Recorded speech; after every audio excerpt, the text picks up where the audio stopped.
bringing us kind of back together, moving on to our staff reports. We have Molly tonight, Molly Gruber. Thank you. Groupie. Yes. Not me furiously Googling FBLA and DECA, by the way. Thanks for asking, because I was like, what's that? I'm so impressive. I feel like I was in like Key Club in high school, and I don't even know what that means. So, bravo and brava. So thank you for having me. I'm Molly Groupie. I am an early childhood speech pathologist in the district, as well as the co-president of the Teachers Association and the political action chair. I always like to kick it off on a high note, so just some celebrations. I guess I would say first and foremost, just thank you, Katie, Judy, and Jack, for your service, for your dedication to this community and to our schools. We are so grateful for anyone who chooses to serve in an elected position. It is often a very challenging and thankless job, so thank you all very much for your service and best of luck with what is next.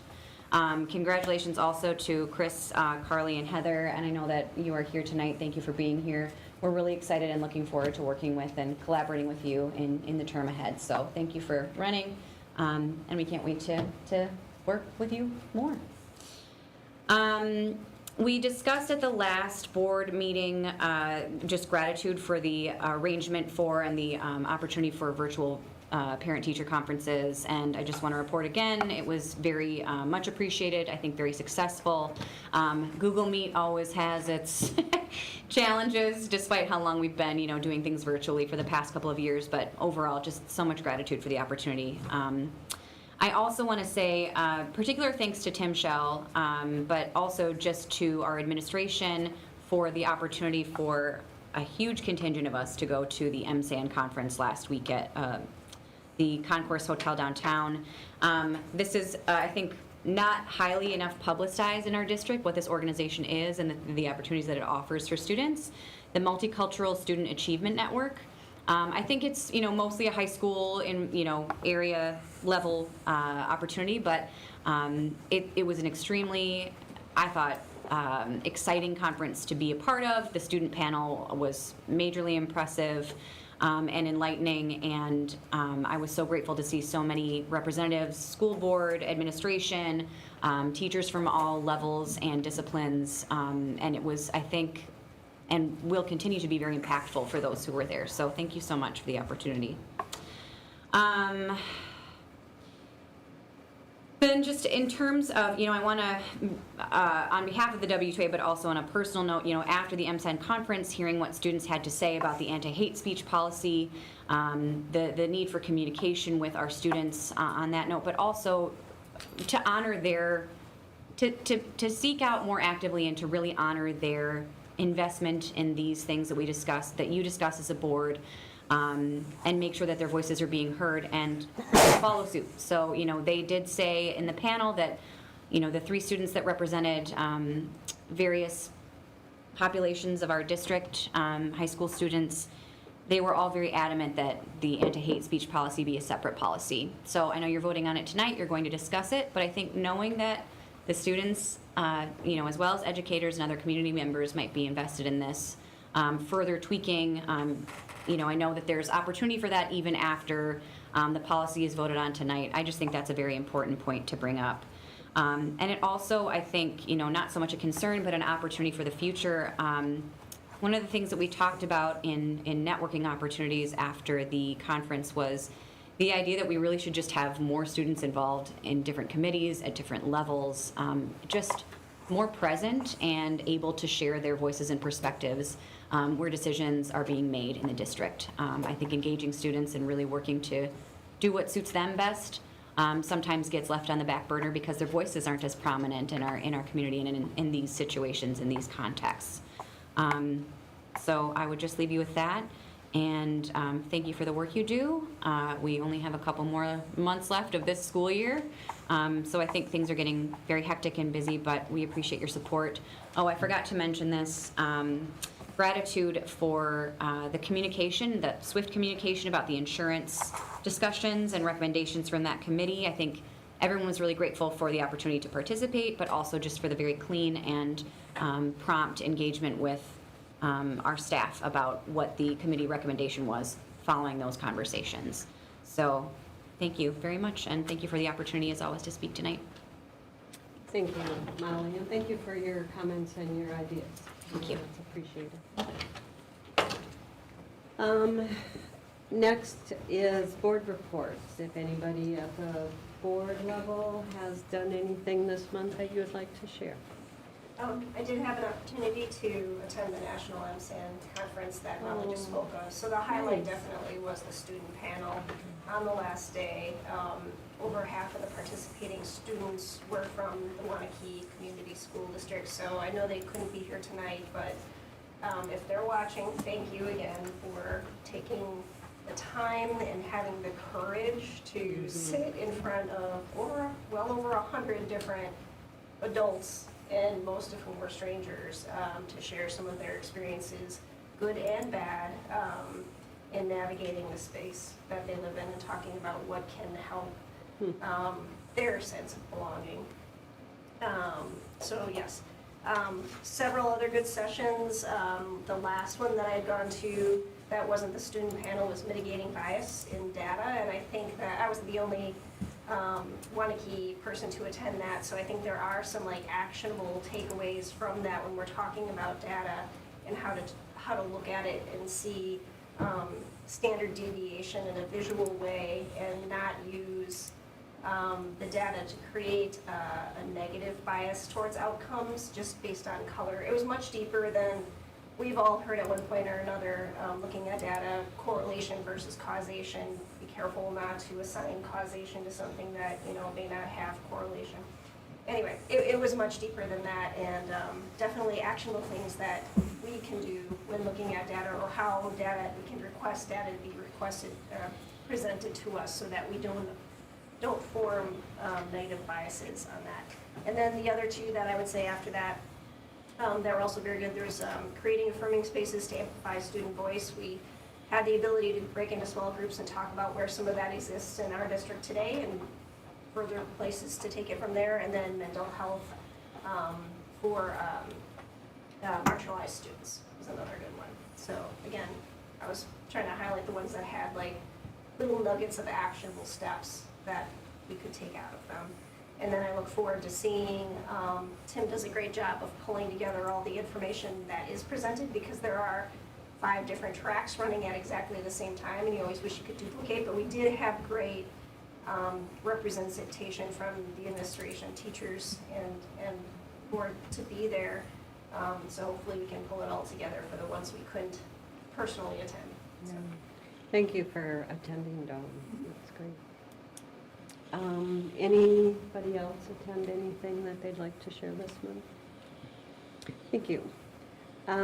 Next on the agenda is to look at a draft of a letter. I want to thank Mark and Annie for kind of collaborating and putting this together for us in honor of National School Staff Appreciation Week, that we would send to our staff. And we're just dropping a copy of it here to hopefully have everybody have read it, and your name will be on it, and I hope that you can agree to it, and we would send that out at that time. So if there's any concerns or comments or additions that you'd like to see. Mark, Just want to anything? thank Ann for her work on this. Yeah, Annie, and She did the work. she did it all this time. So I know that you've been instrumental in the past, so honor to Annie this year. Anyway, I appreciate that, and thank you, Annie, for doing that. Okay, so move that forward, please.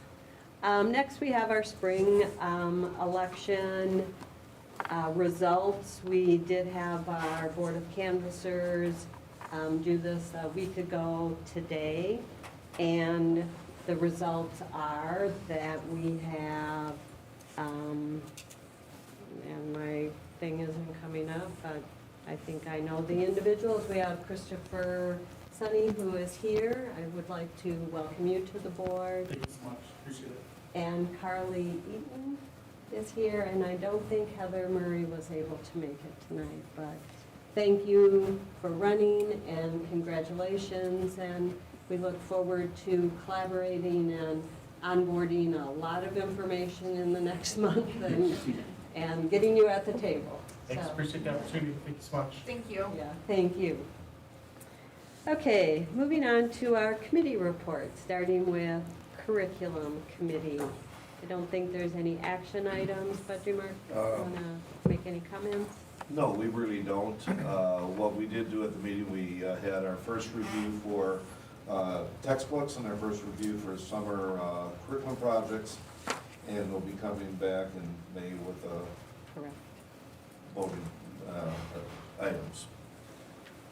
And the minutes are there, and again, you're always welcome to watch the live production if you'd like.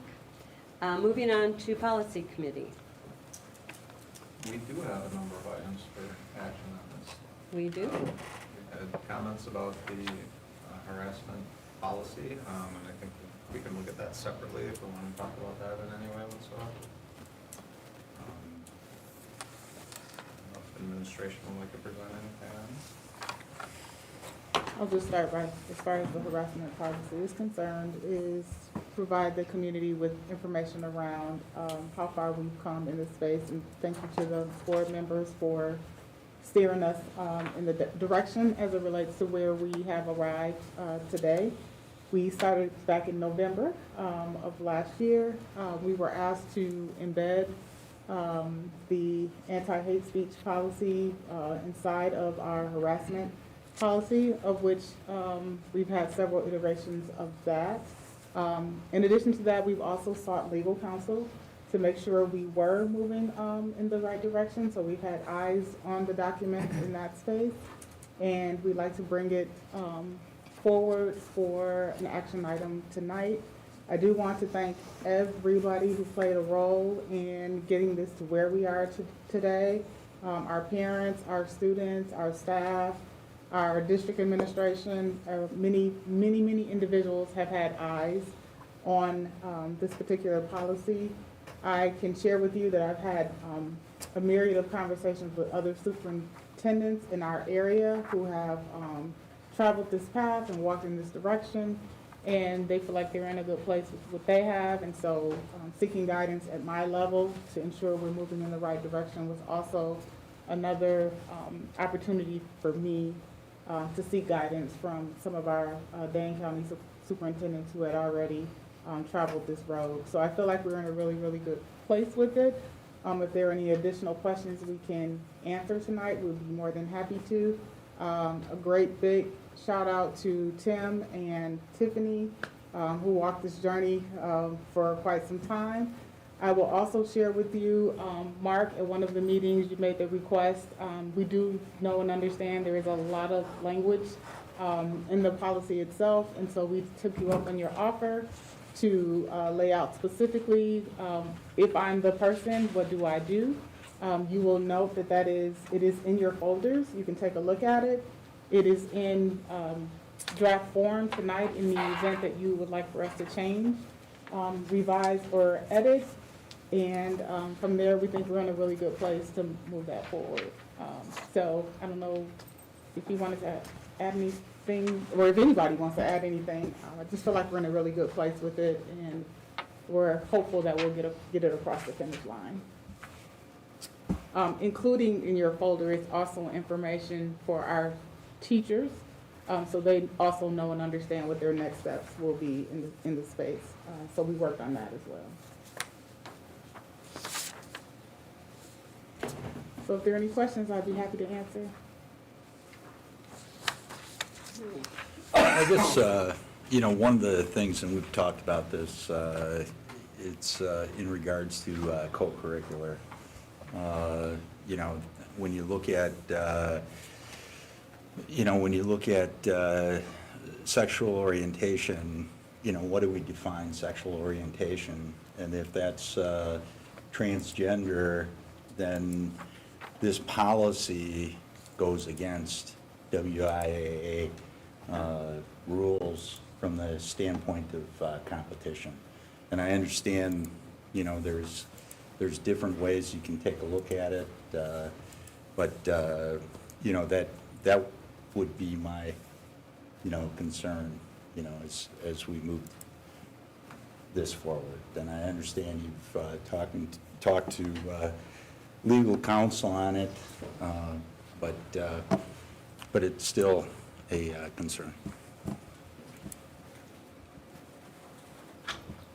So in terms of what Jack is speaking in regards to is our WIAA took a stance on transgender students in regards to playing sports that are applicable to WIAA.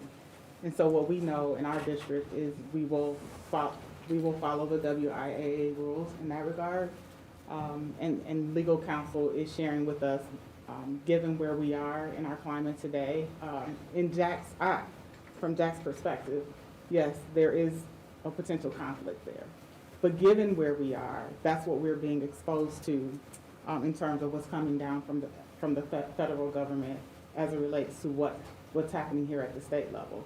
So our guidance was to follow the Seventh Circuit Court? Yes. To follow the Seventh Circuit Court in terms of the decision they have made around the harassment side, but we also have to follow the WIA policy as well. So does it lend itself to conflicting information? Yes, it does.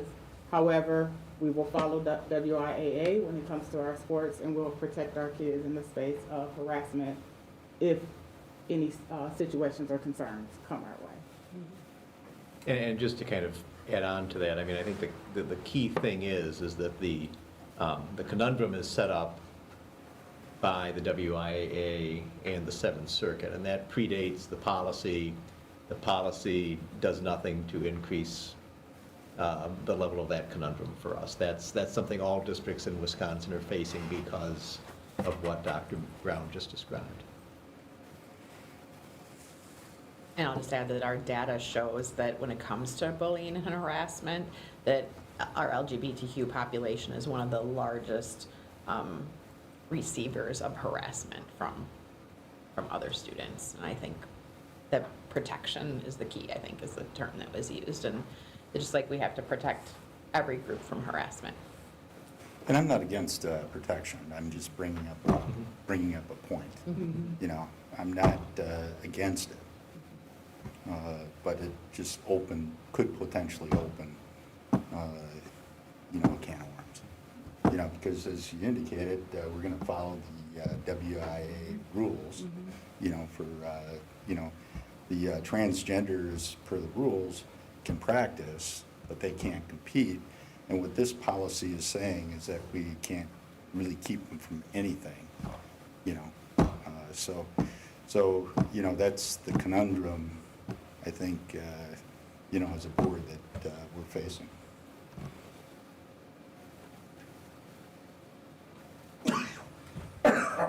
So my understanding is that there isn't a conflict with the two. This is separate. So the WIA, we're going to follow that, and there's not a conflict with this policy. Is that correct? If a student comes and says, hey, I feel like I'm being harassed, our legal obligation is to still protect the student and go through due process to make sure we're protecting our students. So, And I support that. yes. And so that's our ultimate goal, is to be responsive to our children. Okay, so any other questions for the administration? This has gone through policy with a 3-0 vote, and we need to bring it now to this larger group. Anybody ready to make a motion? I'd like to make a motion to approve the new harassment policy 411 and 411-1. Second.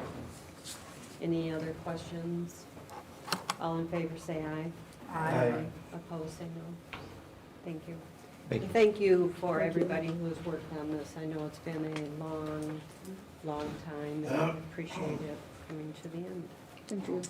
Okay, are there any other special ones, Ted, or is there anything? Not unless you have any that come to mind. There's nothing that really stood out. There's a number of them on the docket that we're looking to repeal because they've already been taken care of in other policies that we've, they're redundant in a sense, so. Yeah, I did notice. And you can see that in the spreadsheet. Yeah. I make a motion that we accept the recommendations of the policies stated. Second. Anybody have any other questions? All in favor of accepting the entire list, say aye. Aye. Opposed, say no. Perfect, thank you. Does this bring the end to the policy revisions? Closer, but no. No. Well, we are looking forward to next month then. But you're pretty close to starting over. You're right. Why not? All right, moving on to co-curricular. So this month, we had a co-curricular meeting. We have them 4 times a year, and Nick gave a report on all the success and achievement of our winter sports and participants, so it was really fun to celebrate all of their success. And we have 2 areas that we need to vote on tonight. So one is the branding expectations, and the other is the handbook update, so I don't know what we want to do first. I can start off and let's start with the branding expectations. So I'll just give a brief overview of what I discussed last time we talked about our branding expectations. So we know that the board approved implementation of a process to go through what we wanted branding to look like for our school district. We partnered with Nathan Chow Foundry to work through this process. And again, that was May 10th, 2021 when that was approved. We've had several conversations as district level administrators and building level administrators where appropriate to discuss where we wanted to move, where we would like to move forward with fully implementing our branding expectations for the Waunakee Community School District. We believe this is of value for consistency and cohesion with our brand. We also involved our community, including a myriad of stakeholders who invested in this exercise to get us to where we are today.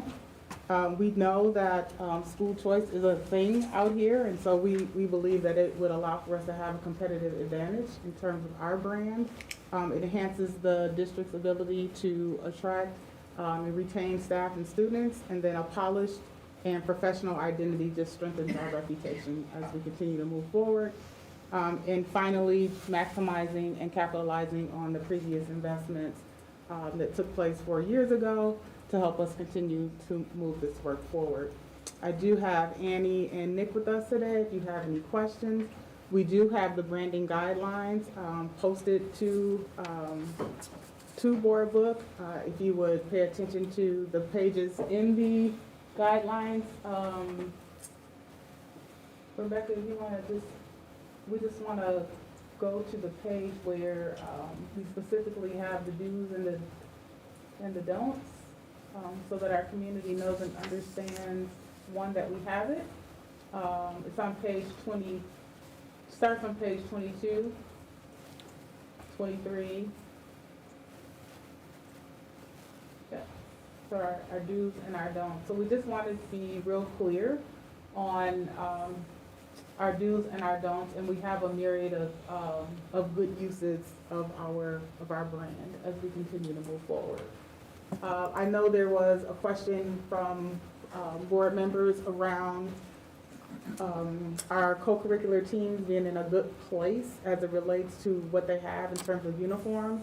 We have had that conversation. Nick feels as though the majority of our teams are in a good place.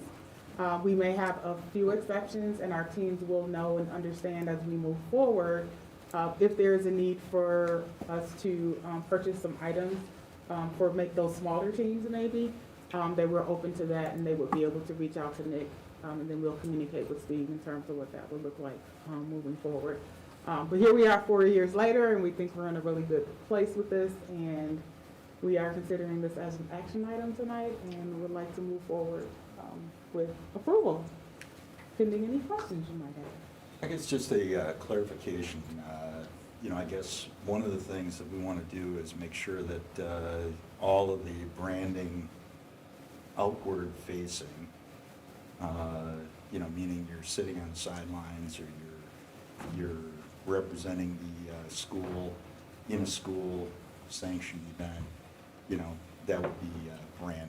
Mm-hmm. you know, when you sit down and you take a look at, you know, like the weight room, you know, we've got logos on each one of the dumbbells that we've got in there. And, you know, some of the logos and so forth, like in the wrestling room. Are we expecting to change those as well? Because, you know, that's going to be a lot of money to do that.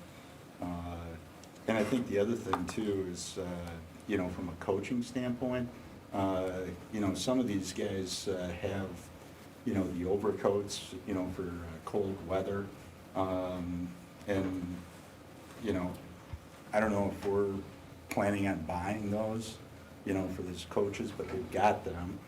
And, you know, some of those coats to be warm are a couple hundred bucks. And if we're expecting our coaches, you know, to buy those, they don't make a lot of money, you know, from the coaching standpoint to begin with for the amount of time that they put into it.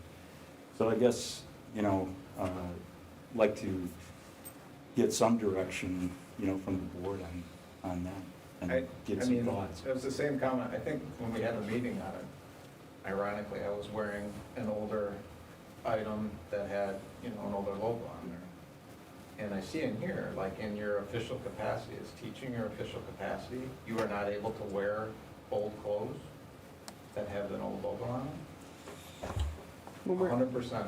When we're on, so the idea is when we are on company time and we're doing rendering duties of our whether you're a teacher or coach, that you would wear our new brand. And I guess in that discussion, maybe I misheard, I heard when we're representing ourselves too, like if we're in a competition or something like that, obviously the coaches all have to be on board with that, and they couldn't be wearing that. I guess inwardly, somewhat to that point, I have,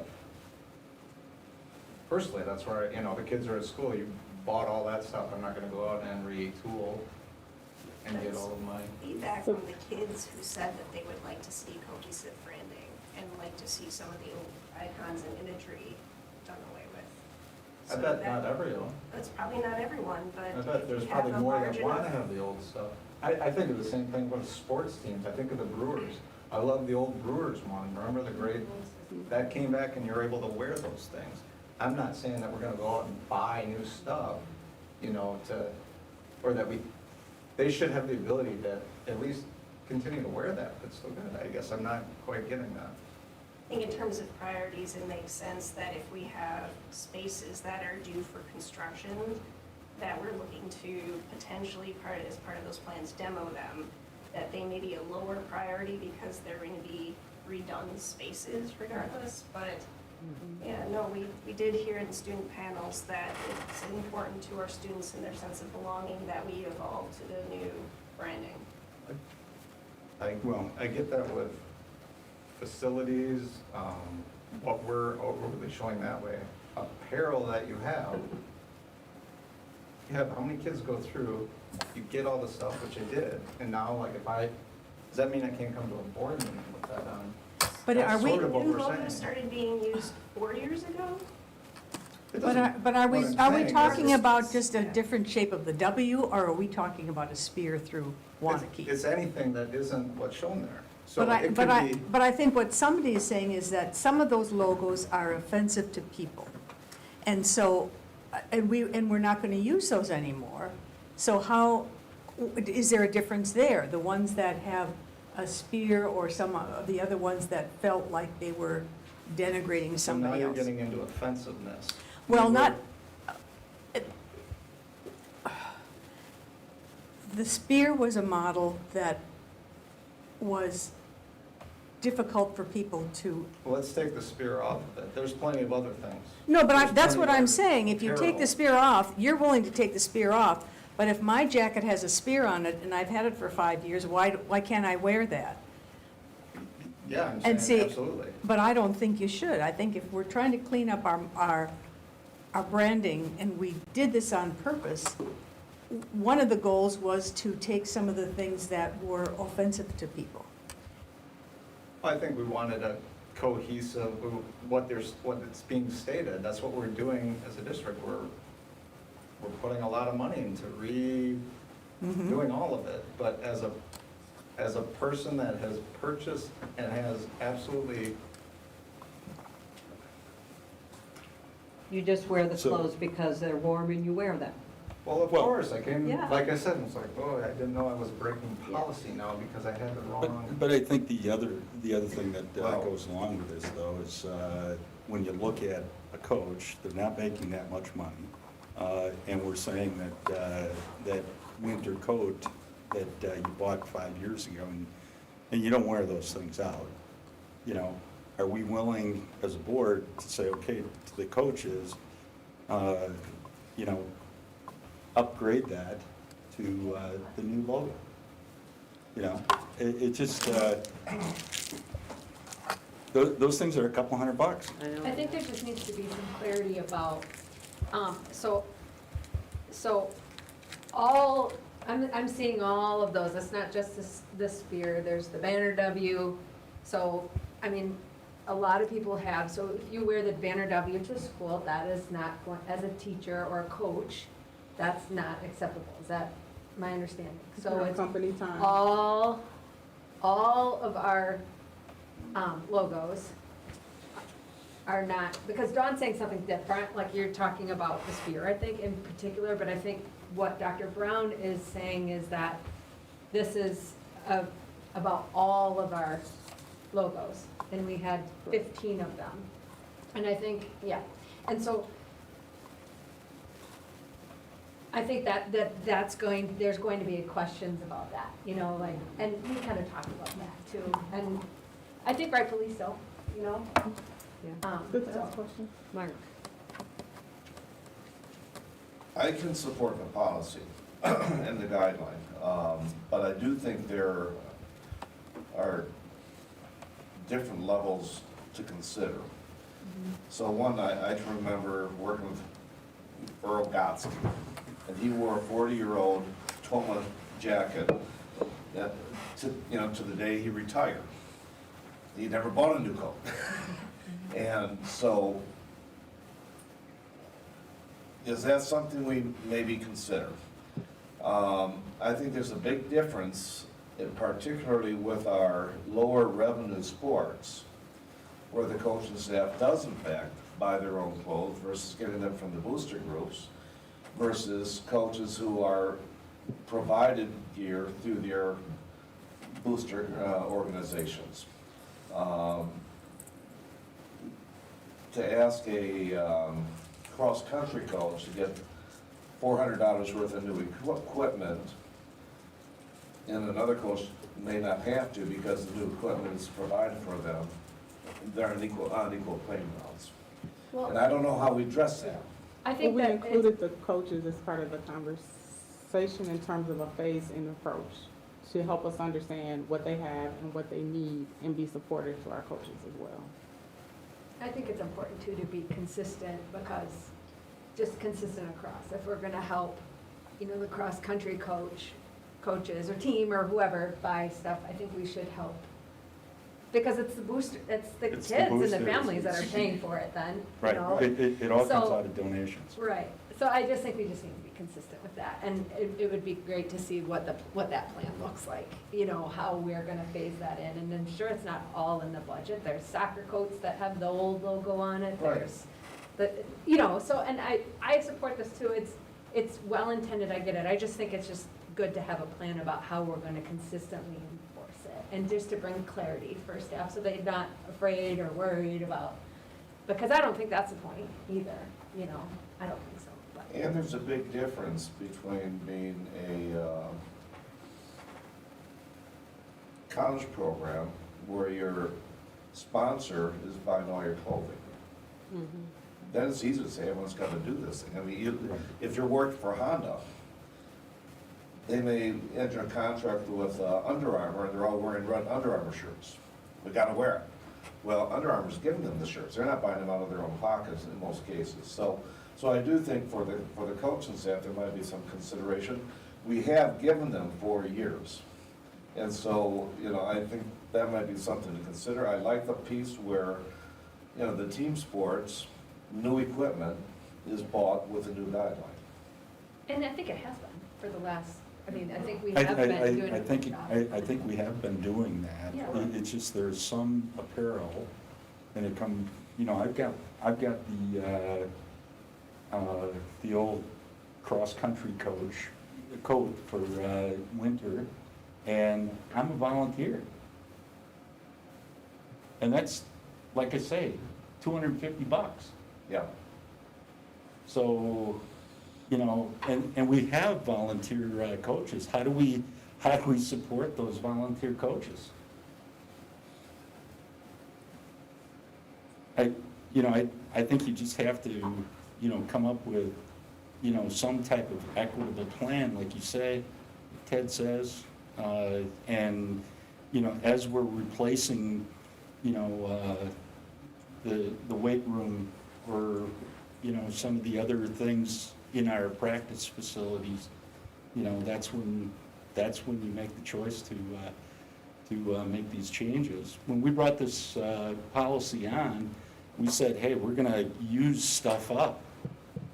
And then once we use stuff up, then we'd go to the new policy. And I think, you know, we've used up, you know, the stationery and, you know, all of that other stuff that, you know, we're using on a regular basis. So, you know, those are just my 2 cents.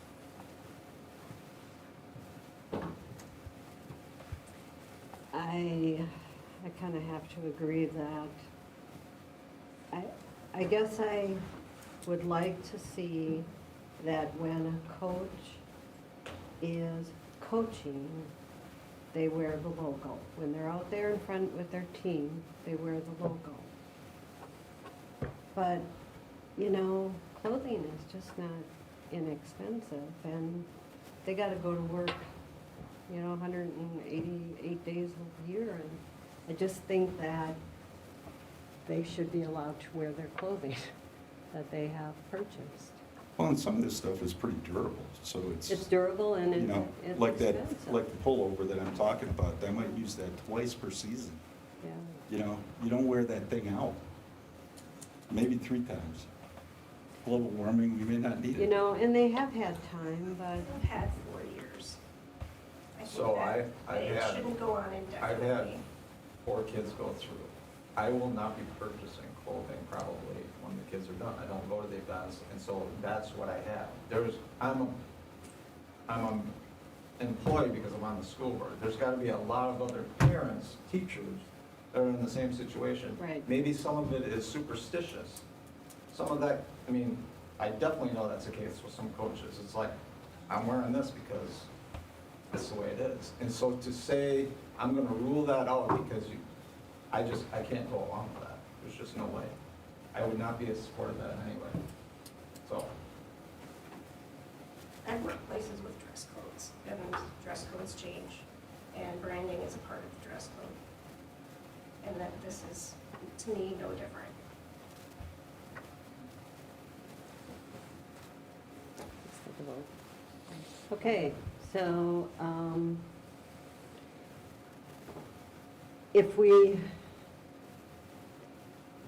are we voting on, so you've drafted a letter to the staff saying you want it to turn a page and be 100%. Correct.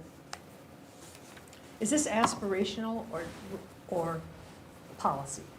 We'd like to, given that it's 4 years later, we would like to get or the action item is getting your approval to move forward with, when we're on company time, we will wear the brand, our branding expectations are this. When you're off company time, not working with students, not coaching, not teaching, you're at the grocery store, you're at the pig,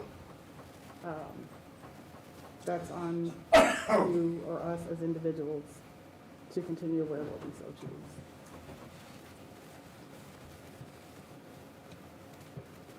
So if they go to an evening athletic event, but they are a teacher, are they expected, is that their time or your time? if they're supporting children, if I'm supervising children, that's part-time. If I'm just showing up Then it to be was- supportive, So basically, if you're that's getting their paid, time. If you're Pretty getting much. paid. That's then what's you're on said. company time. And, you know, I understand the We have a lot branding. of volunteers that represent kids too. Yeah. Yeah. Well, what if you Getting paid, started but with I'm just the, volunteering and I'm representing the district, so I can't have it on there anymore. what if you're just applying this to the paid representatives? Paid staff. Mhm. You know, if you're a volunteer. So what you're saying is if you're a volunteer, You're gonna wear your clothes out. you're gonna wear your clothes out. But if you're getting paid, you're buying into the logo, the school, I mean, the upgrade. Right? Yes? It is kind of the person that drafts handbooks and then also ultimately supports supervisors as they're making sure we're following the handbooks, creating different expectations for employees that have been approved by the board for a board-approved position is problematic. We have, while there is a tremendous differentiator with a volunteer and a paid person, right? One's receiving financial, financial stuff from the district, one is not. The expectations that we have for their behavior, for their performance, they are the same. And if now we're gonna split the differentiate between what we would expect of them in terms of this particular issue, that creates a challenge, and frankly, it's confusing. You know, the public, when they look, and actually I would even submit that most of the students that work with these staff members don't know the difference between if somebody's paid or not paid. They know them as their coach, they know them as their advisor. It would be challenging. And so I would really encourage the board to make sure it remains consistent for all employees, whichever direction you go, but consistency is very important in all employment matters. So when you say employees, you're not talking volunteers? Volunteer, someone that's approved by the board is considered an Okay. employee of the district. All right, then, and we approve those too, don't we? You do. Yeah. Yep. What about the ticket takers? They're paid. They're on the clock while they're doing that work. So if I'm a coach, I don't have to wear it. I could wear a private jacket that's not emblematic of an older style jacket that we have. Are they required to wear Correct. logos, period? We do not have a dress code that requires staff to wear particular types of clothing in any realm of their employment. So, yes, they could wear whatever they want, and no, they don't have to wear it alone. Put some Again, duct I'm tape sorry I over the didn't top. hear, Yeah. but if I'm a teacher going to a Friday night football game, I'm assuming they're going as a private citizen, not as representative of the Correct. district. That's correct. Versus I'm taking a group of students as the head of FBLA, private, public. Thank you. You're welcome. Thank you, Maureen. I suggest we approve this logos for all employees. I'll second. I would like to do a roll call on it. I just want to make a comment that I think that it makes sense. It's been 4 years and to have consistency, I think that makes sense. But I think there needs to be a little more clarity on the plan for some big items or for, I just think that there's some staff members perhaps that might have some questions about what's the consequence, like, you know, how are we gonna enforce this? What if I wear the banner W? What if the JV soccer team has the jacket with the old logo on it? What is that? What's the plan to transition those things? And I think there is a plan, I think it just be, what does that look like? But what is on the table right now is a clean break. Okay. Okay, that's what we're voting on, is a clean break. That is the motion. So I would like to do it by roll call, yes or no. Katie? No. Judy? Yes. Me? No. Ted? No. Jack? No. Dawn? Yes. Mark? No. So it's 2 to 5. Thank you. So what I'm hearing in some of this discussion is the sphere is bothersome to certain people, Mhm. right? Some of those logos out there don't have the sphere on. Right. So, I don't know how much clothing is out there that has the spear. But is that something that we would consider to say, okay, we don't want the spear represented? I don't know.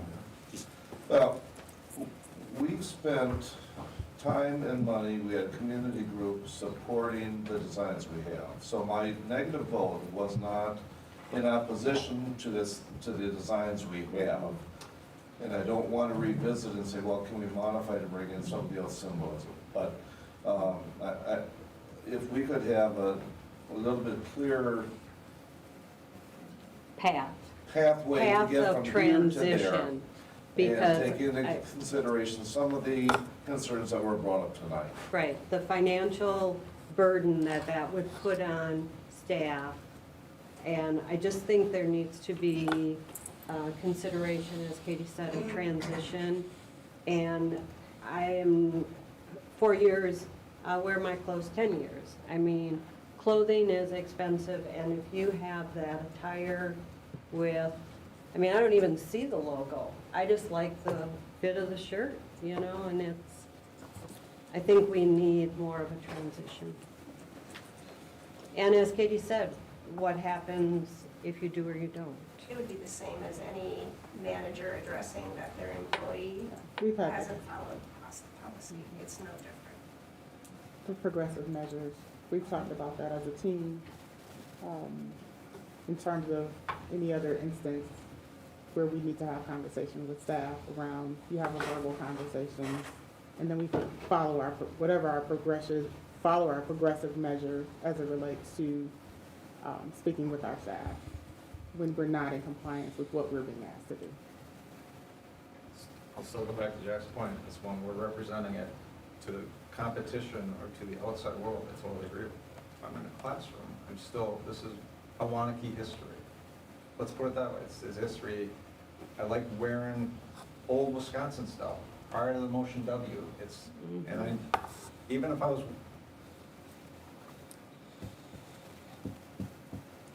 I think that's part of it. Yeah, and I love the brand, I love what we've done with it, and I think we should continue to push it out and transition everything that we buy with that brand.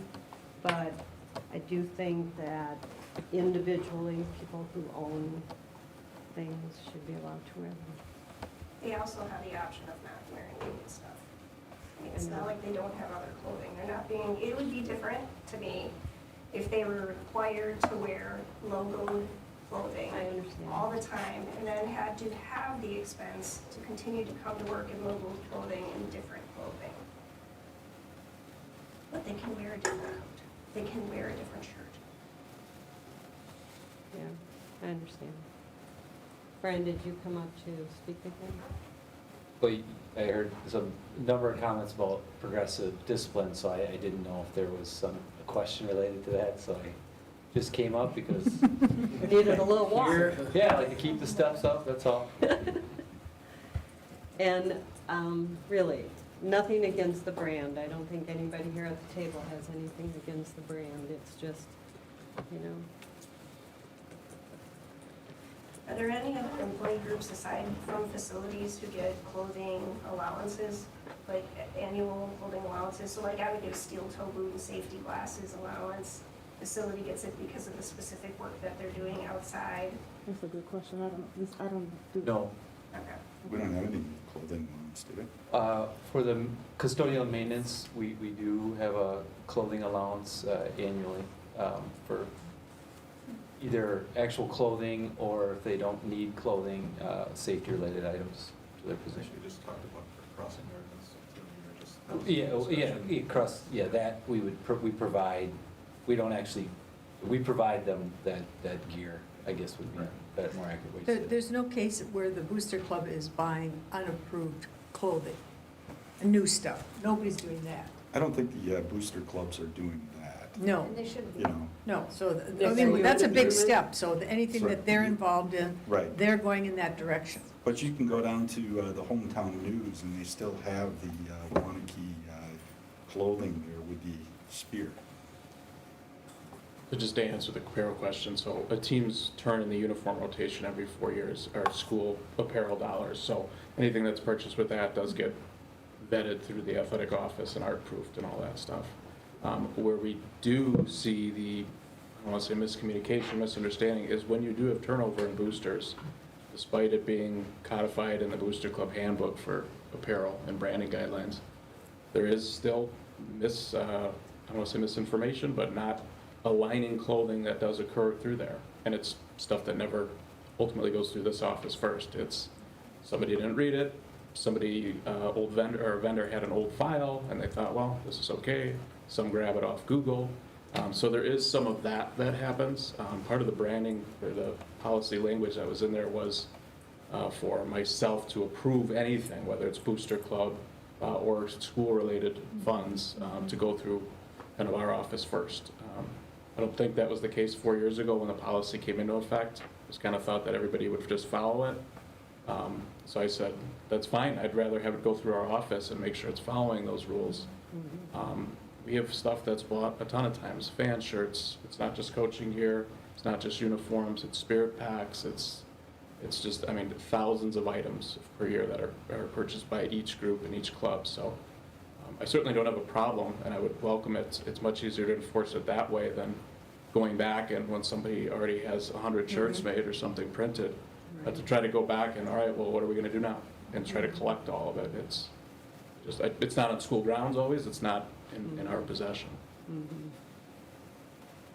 So that's one positive way of doing it. I think it Have helps, it come yeah. through you, yeah, instead of taking it away. In your coaches, or in your meetings, I'm assuming that you're addressing the branding up front when you're meeting with the teams and booster clubs and things like that. And, you know, they've got the link. This is what's got to happen. Okay, moving on to the handbook updates. Nick? So the first one was the Booster Club handbook. As I shared at the co-curricular committee, there was nothing big for an update in there. It was just simply going in and tweaking people's last names that were incorrect or old last names, aligning the dates for the two meetings in July and then in February of each year. And then also just continuing to try to compact it a little bit more, so hopefully there isn't that temptation to go, well, it's 38 pages.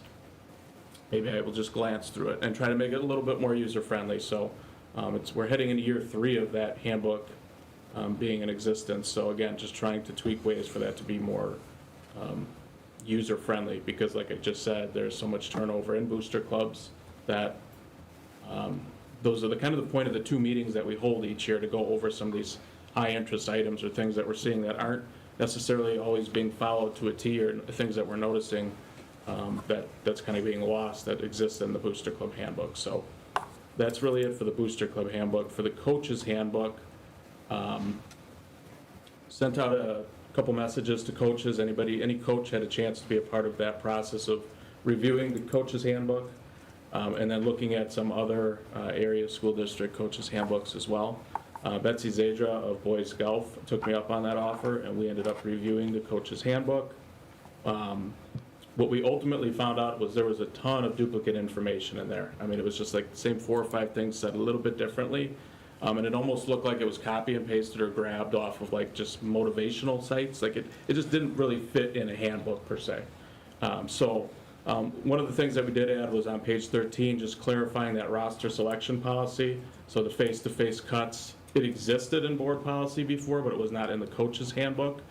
So we made sure to add that as a bullet point, including the middle school no-cut policy and then high school roster selection for coaches. The media relations, I got in touch with the Tribune. They've had a little bit of turnover here in the last year, so just making sure that the deadlines that were originally in there for coaches to share updates and interviews and scores was accurate. It was. We moved any Booster Club related items to the Booster Club handbook. Some stuff was left in there in terms of it does have crossover appeal to a coach. But there was, again, a lot of information that doesn't necessarily apply to a coach sitting in the coach's handbook. And then we updated the Warrior Media social links, just the new addresses for Instagram, updated Twitter to X, and all those things, just to kind of clean it up a little bit. And then obviously the branding language was placed in there as well. So really not many changes, just trying to clarify things a little bit more and bring some of the items that have a lot of interest to a lot of people to the forefront versus kind of burying it in a policy site. So we'll Make need to the, delete the branding information. Make the motion to approve the Booster Club and Coaches Handbooks as presented. Second. Any questions on any of the changes or content? I know we'll take a vote here, but I guess a comment would be perhaps delaying the approval of the handbooks until we have clarity on the logo policy. If that were to move forward with having some kind of cadence or phase out added to the policy in the work between now and our next board meeting, then that can be incorporated into the handbooks. And then we would have to take the handbooks back again. I do still have the co-curricular handbook to bring forward at the next co-curricular meeting, so it could all be approved at that time as well. And for your timeline, It would be beginning of June for so that June you're board okay meeting. with that? So unfortunately, there is a motion on the Yeah, and table. we have to vote first. So we do need to vote, or do you want to make an amendment to that motion, Dawn? Oh, well, I'm not sure if it's an amendment to say let's wait until to give it another cycle and bring it back to the next meeting, if that's an amendment? You could or move if that would be move a to table vote it. no and then, You could table move it. to table it. okay, Would be- then, yeah, I would move to table it. And I need a second on that.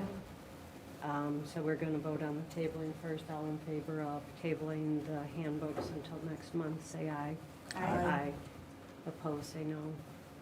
Okay, so we'll just bring that back next month.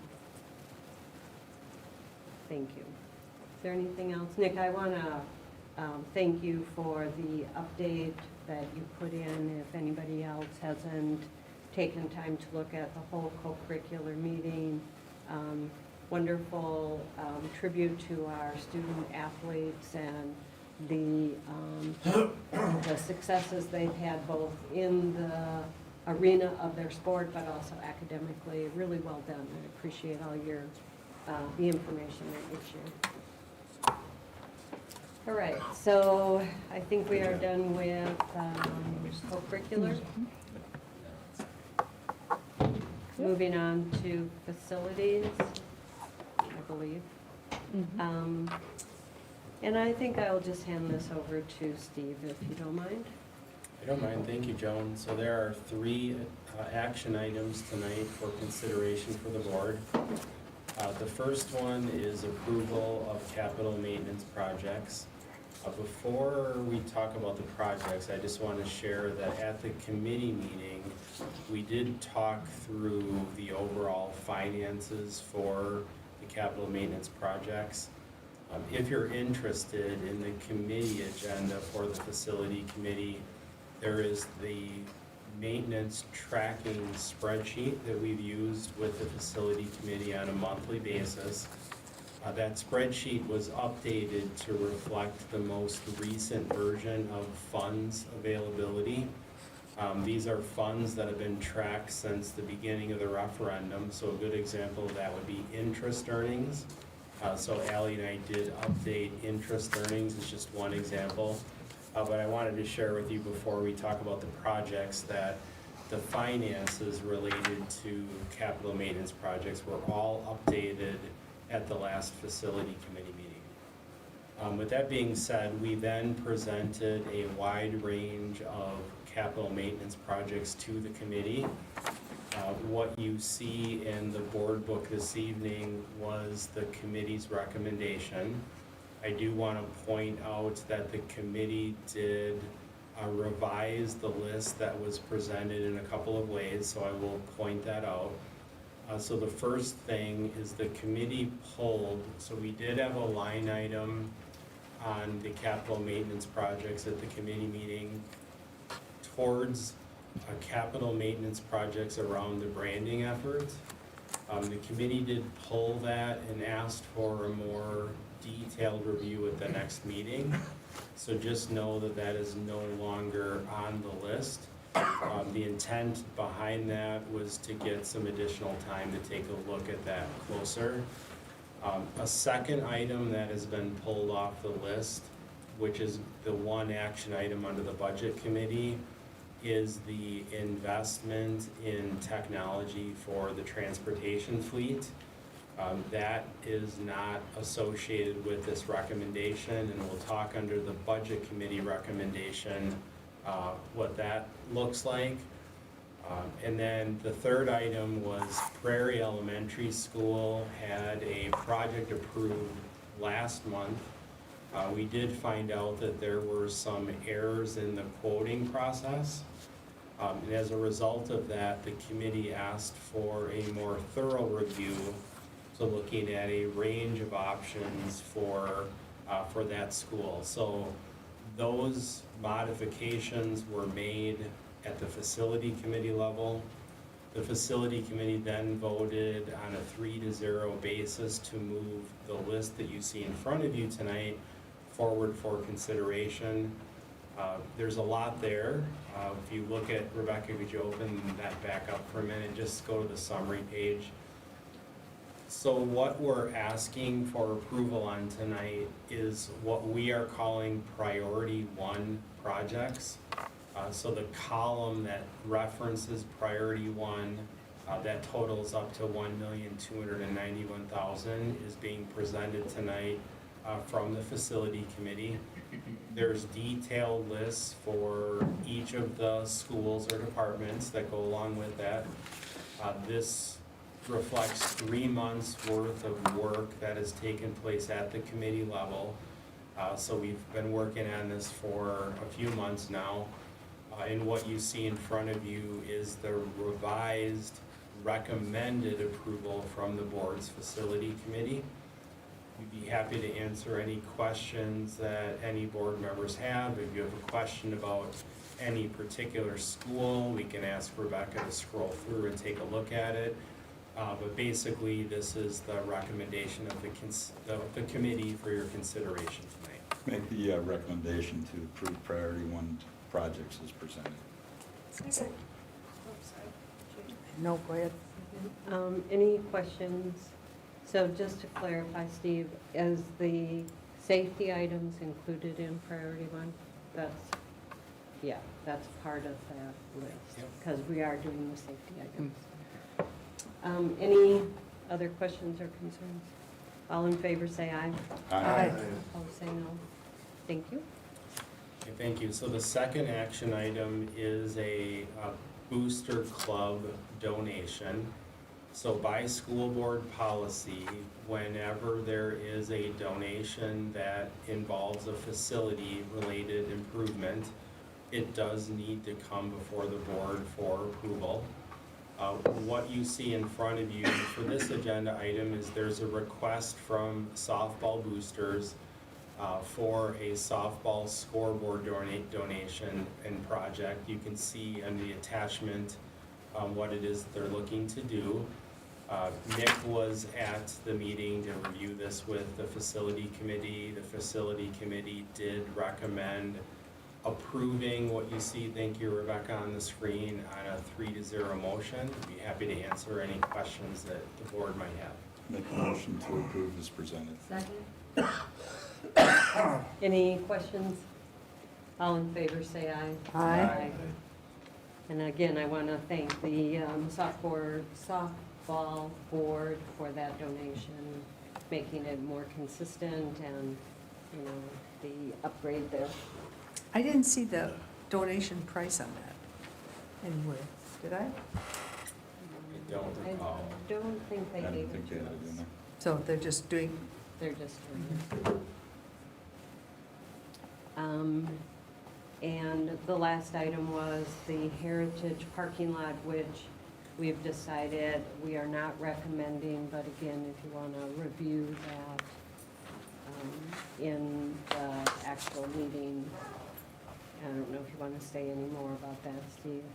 Yeah, what I'll just state is, as board members, you probably recall several months ago, you did approve a proposal for Roxanne Johnson, who's a civil engineer based in Waunakee, to evaluate the Heritage Intermediate traffic flow. One of the concerns that has come up is we did have an accident that took place on the property this past fall. Roxanne was evaluating that, as well as whether or not there was the possibility of constructing an additional exit and entry point to the property. We did go through a very comprehensive review and found that an additional exit or entry to the property would only make the traffic concerns on Woodland enhanced, and it would not actually improve the traffic flow in that part of the community. As a result, one of the principals of that property did ask Roxanne to consider an alternative approach, which was additional parking on the property. So we did present to the facility committee a blueprint that just showed what that additional parking would look like, as well as a quote.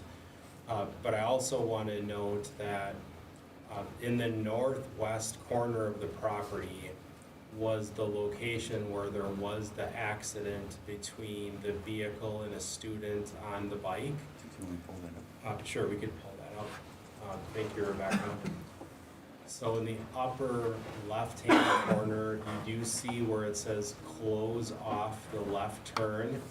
And as board members, you may recall, we did have a parent pull in, take a very fast left in a location that was not intended for traffic to go left.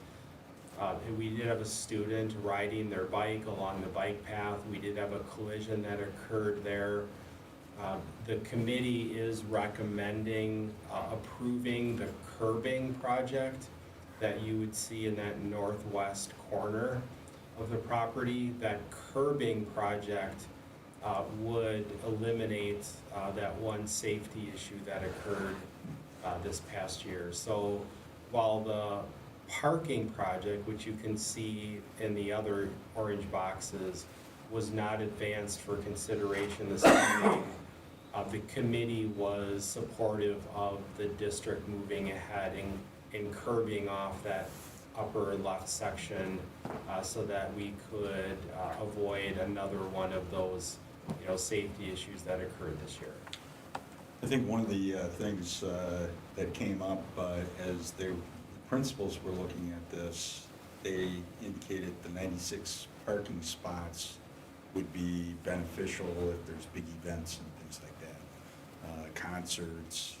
And, after we discussed it from a facility standpoint, there is parking behind, the buildings, which is currently being utilized as parking lot. So day traffic going in and out, teachers, parents, things like that, without the 96 parking spots is adequate. So, what we were thinking is, instead of spending, another $500,000, $600,000 on expanding the parking lot and changing, the pond, utilize the parking that's currently available. Motion to approve the recommendation from the committee, just to do the curb. Second? Any other questions? All in favor, say aye. Aye. Opposed, say no. Thank you. Moving on to the Budget Committee. Steve, I'll turn this over to you. Thank you, Jack. Appreciate that. So there's one action item for consideration this evening. The committee, the budget committee has looked at this topic as well for the last 3 months, and the topic is technology upgrades to our transportation fleet. One of the things that Dr. Brown noticed upon her arrival is that there were some technologies that she had available in her previous district that we had yet to implement here. So she prompted the discussion this fall. Hallie and myself had met with Lamers multiple times to review the opportunities to improve our technology in a couple of different ways on our transportation fleet. At the budget committee level, the committee looked at, first of all, an option that was presented from Lamers for the district purchasing all of that technology and owning it, which would have meant that when the Lamers contract expires in 2 years, all of that property belongs to the district. And there was another option that was presented at the most recent budget committee where Lamers would purchase all of that technology, would own it, and would then have a slight upcharge depending on which form of technology we were interested in on the bus routes for the remaining 2 years of the contract. And just as a reminder for all board members, the board extended the transportation contract for Lamers through the year in which the middle school opens. That was done to provide consistency for the community as we were going through our construction projects. The board will be able to weigh in at the year that the middle school opens about an RFP process and looking at that for transportation. Lamers does understand that if they made that commitment on their end, that does not extend the contract. That would be a separate decision made by the board. The budget committee took a look at this topic, and the recommendation was to offer a tracking app for parents next year. That tracking app would not be individualized for each student, meaning it wouldn't go to the level of having student badges and students badging on and off the bus, but it would allow parents to be able to see through GPS tracking that bus route as it was taking place. That would be an app paid for by the district, so we would own that technology. The second component is a security camera upgrade. The recommendation from the committee is to have Lamers make that capital investment, not the district. So then that fee would be added to the daily bus route. One of the things that we did talk about at the committee level is that in the last month, the business office has canceled one of our programs that we use. That's about an $18,000 program called Zoom. So we're no longer using Zoom at the district level, and we talked about how we could reallocate the funds that were being spent on Zoom towards transportation. It would cover the tracking app, and it would also cover some of the costs, but not all of the security camera upgrades.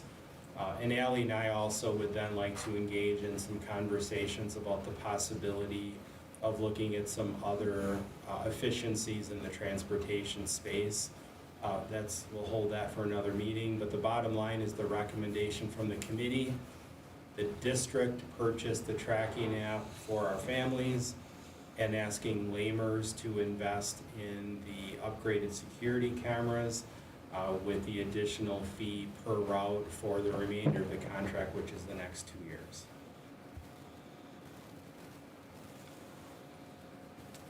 Any questions for Steve? If not, I would like a motion for this.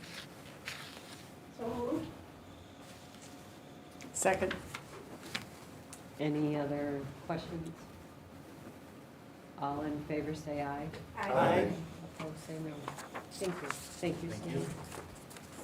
So that brings us to administrative recommendations, starting with our employee benefit plan. I think there has been a recommendation made, and Brian will update us. So this is, what's attached in board book here is a reflection of the work of the district's insurance committee, which has been, as you know, reviewing this school year. What came down to a decision between our two options, remaining with Dean or switching to GHC. And as the committee reviewed the information, we also asked staff, as the WTA mentioned, to provide their feedback. Shared that information in the results of the presentation that's linked. Staff were really 4-1 in favor of remaining with Dean, recognizing that was going to increase their monthly contribution costs.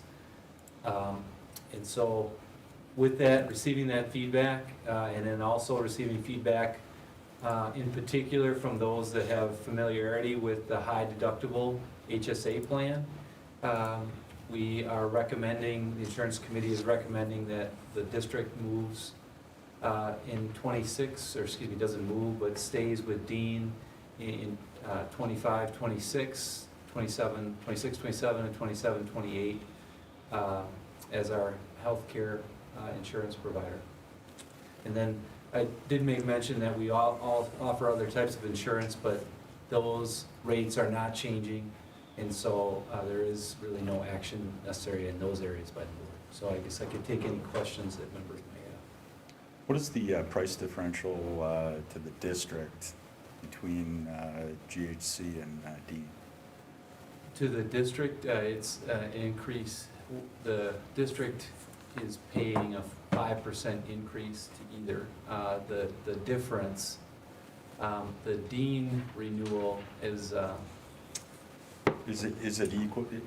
It Is is. the district paying the same for Dean or? Correct, yes. GHC, that's Yes, the question. that is true. The district is paying the same. Employees will pay more to stay with Dean.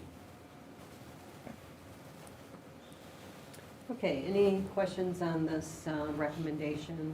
If not, we need a motion to approve this. Motion to approve is presented. Second. Any questions? All in favor, say aye. Aye. Opposed, say no. Thank you, Brian, for all that work. It's a hard job to keep that all running.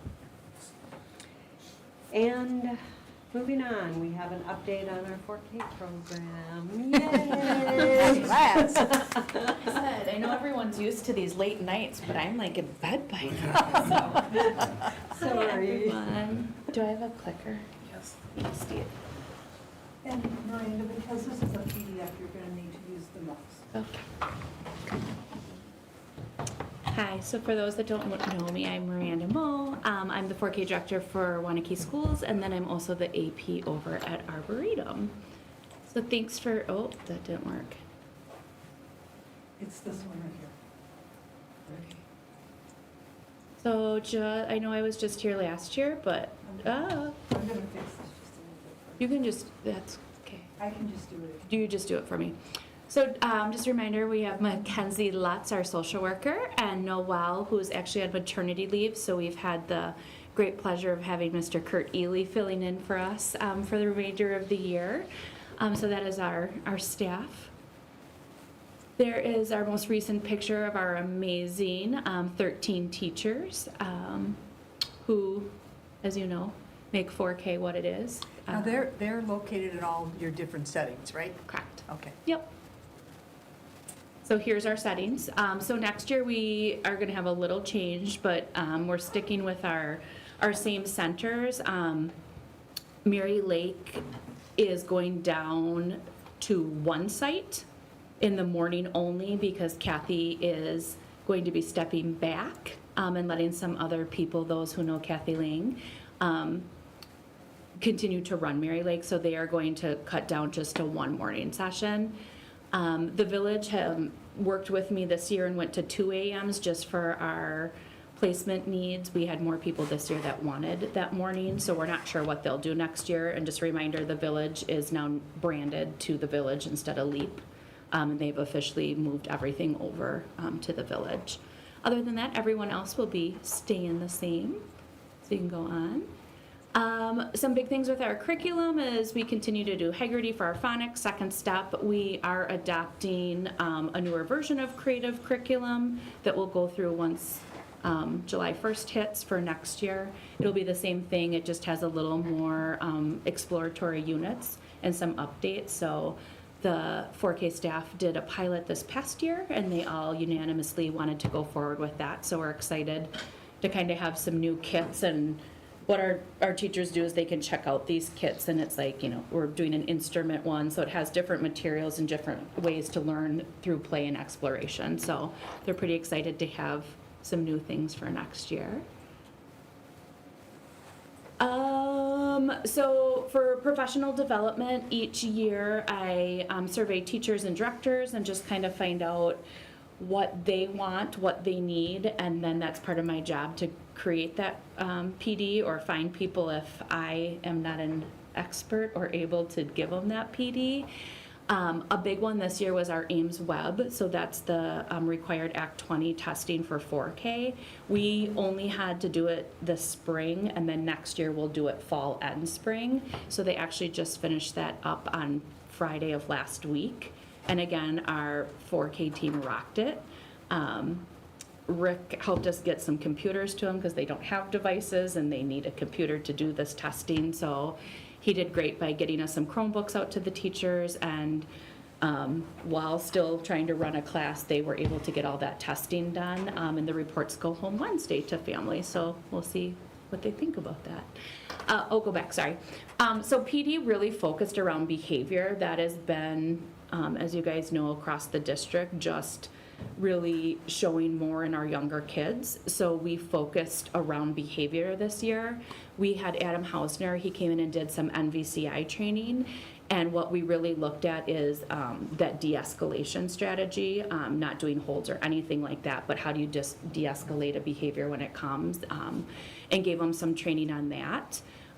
We worked with just identifying and understanding the challenging behaviors of a 4-year-old, and how that's looked different over the years and just different things we can do.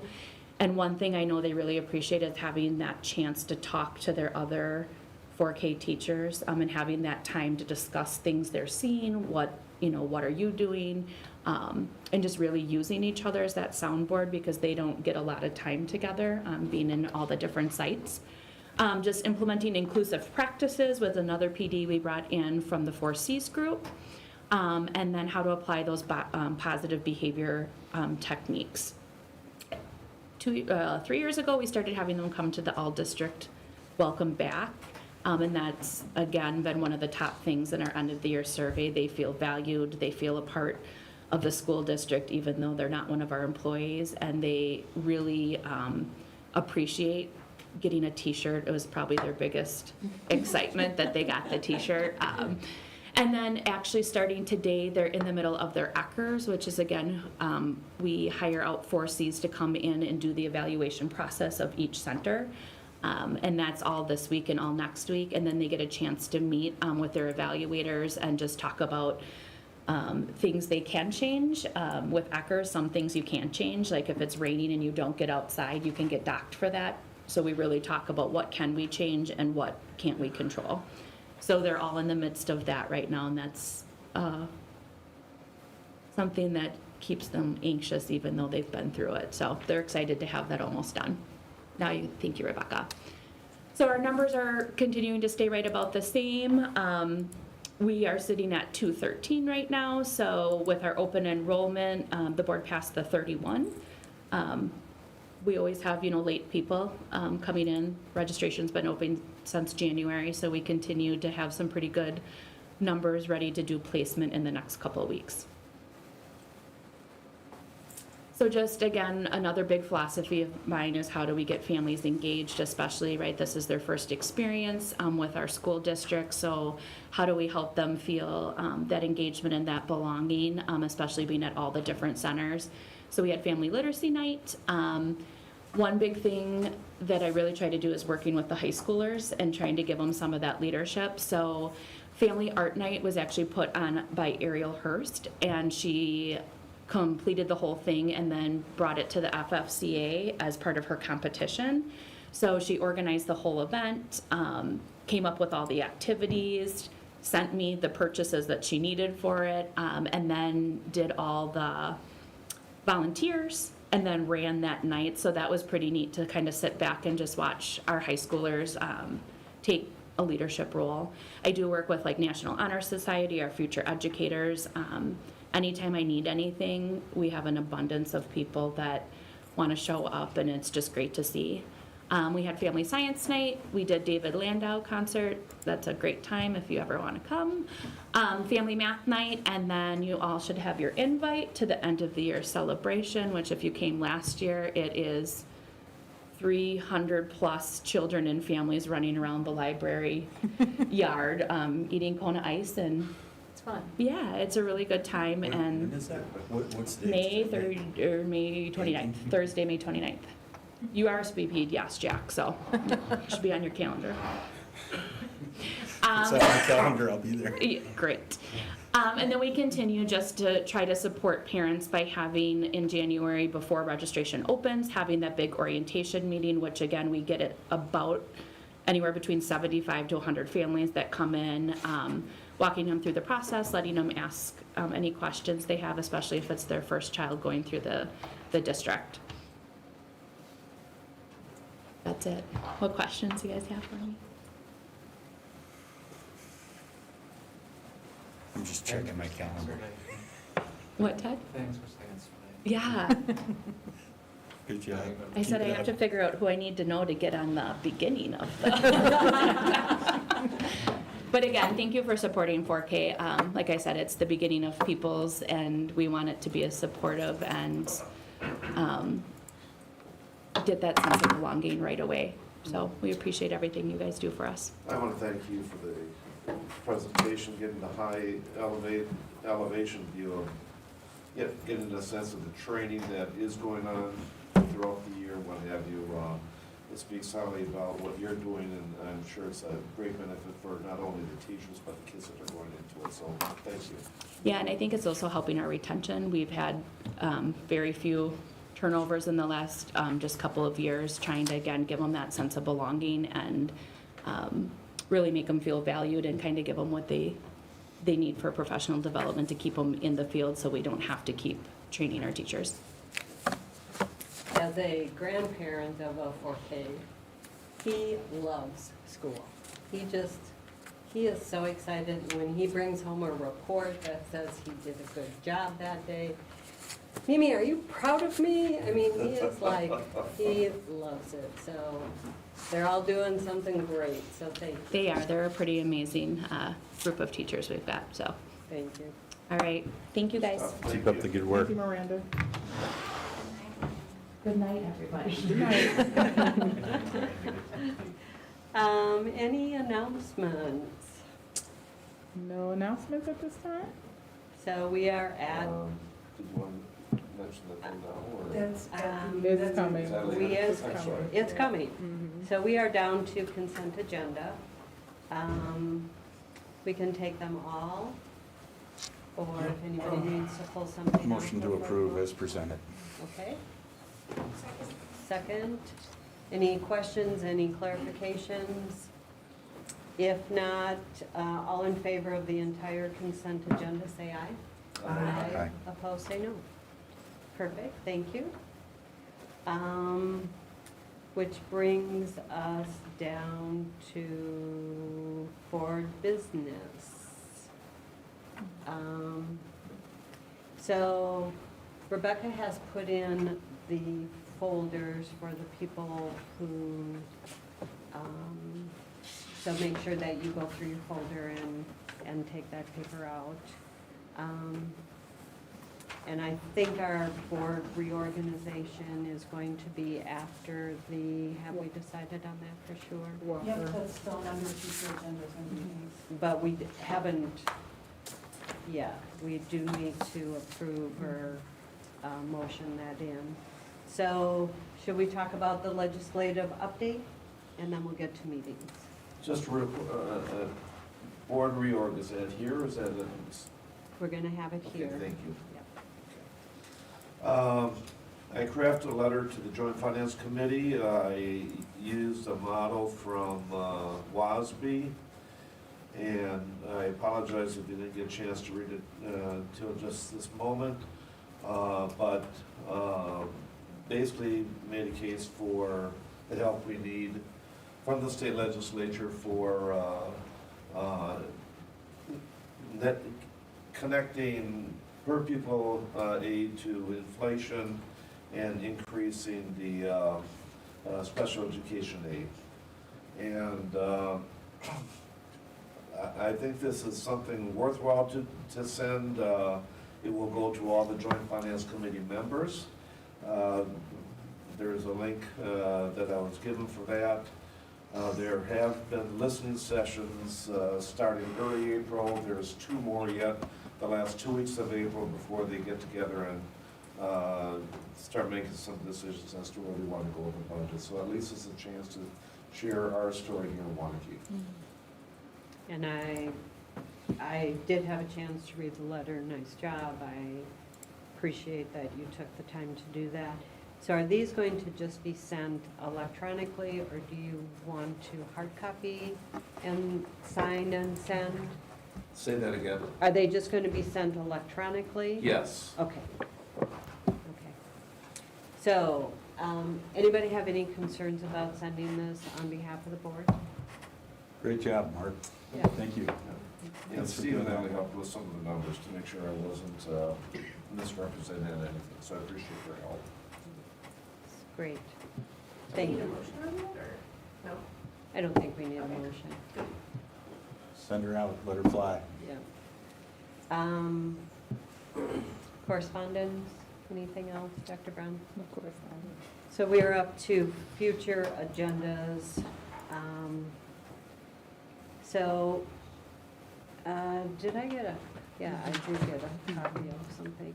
So Rebecca's been working hard to keep the committees going prior to our reorganization and onboarding our new members. So we're doing some subbing with the 4 members that we have.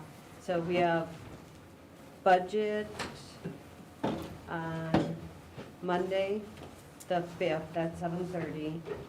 And I will sub in with Mark and That's on Dawn. the 5th? On the 5th. Thank you.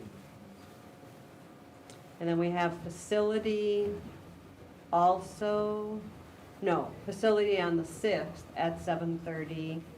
And that would be Ted, myself, and Dawn, you're gonna sub in for facility. And then we have HR on the 7th at 7:30. And that would be myself, Dawn, and Mark. You're gonna sub in? Yep, that works. Okay. So those 3 committee meetings. And then we would like to have our reorganization meeting after our walkthrough of the middle school at 6 o'clock here on the 29th. And we need a motion to have that meeting. So moved. Second. Will that work for you on the 6th, Ted? Yep. So all in favor, say aye. on the 29th. 29th for Ted, yep. And we have the tour before that on the 29th at 5. And then we have curriculum presentations, but we had that on On the the calendar. 28th. On the 28th, but that has been on the calendar, right? Correct. Yeah. And But for we the, didn't have it, the location yet, but we just got that together. That's at the interim meeting. and for the tour, we should meet over, not meet here, we No. should meet at the middle school. So for the tour on the 29th, we're just gonna meet at the middle school. It's for everybody. Is that weather permitted? Hopefully it's been dry. Hopefully we can walk around this time. Well, we'll be over there a couple times before that, so we'll let you know. Okay, I think we are ready to adjourn. Should we have one, we should have a threesome adjourn this meeting. 1, 2, 3. Make a motion to adjourn? Second? Okay. Third. All in favor, say aye. Aye. And before you go, I ordered a beautiful chocolate cake with buttercream frosting and purple flowers and a wise thing on it, and they forgot my order and lost it. So I have something else, and we'll bring it out anyway. All right. So, have a little cake. Judy always brings the food.